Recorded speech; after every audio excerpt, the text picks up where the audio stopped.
Gulf దేశాల్లో ఒకటైన Oman దేశంలోని బర్క్ సిటీ ఒమన్ తెలంగాణ సమితి ఆధ్వర్యంలో వేములవాడ శ్రీ రాజరాజేశ్వర స్వామి వారి కళ్యాణ మహోత్సవం అంగరంగ వైభవంగా నిర్వహించారు.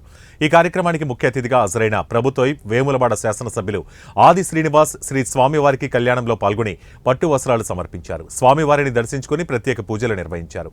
శ్రీ రాజరాజేశ్వర స్వామివారి కళ్యాణ మహోత్సవం తొలిసారిగా మస్కట్లో జరగడం ఆనందదాయకమని ఆది శ్రీనివాస్ అన్నారు. భక్తుల కోరికలు తీర్చే స్వామివారి కృప అందరికీ ఉండాలని, దేశ విదేశాల్లో ఉన్న భక్తులకు ఆయురారోగ్యాలతో సంతోషంగా ఉండాలని స్వామివారిని ప్రార్థించారు. ఈ కార్యక్రమాన్ని చేపట్టిన నిర్వాహకులకు ధన్యవాదాలు తెలుపుతూ సనాతన ధర్మాన్ని, ఆలయ మహోత్సవాలను ప్రపంచానికి చాటుతున్న ఒమన్ ప్రవాస తెలంగాణ వాసుల త్యాగం, భక్తి అభినందనీయమని కొనియాడారు.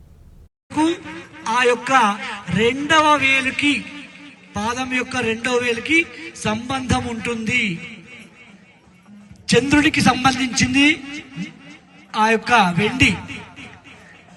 ఆ మన యొక్క మెదడులో, అలాగే ఈ యొక్క దేహంలో ఉన్నటువంటి అన్ని నాడులకి, అవయవాలకి సంబంధించినటువంటి మూలమంతా కూడా పాదాలలో ఉంటుంది. అందుకని ఆ పాదాలలో గర్భధారణకు సంబంధించిన జీవ ప్రక్రియ సాగేటటువంటి అన్ని కూడా వ్యవస్థ ఇక్కడ ముడిపడి ఉంటుంది ఈ నాడికి.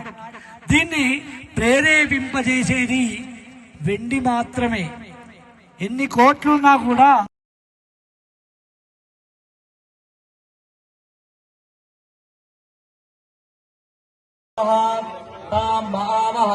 వేదో లక్ష్మీమనపగామినీ యస్యాం హిరణ్యం పిండేయంగావశ్వం పురుషానహం అశ్వపూర్వాం రథమధ్యాం హస్తినాద ప్రబోధినీం శ్రియం దేవీముపహ్వయే శ్రీర్మా దేవీ జుషతాం కాం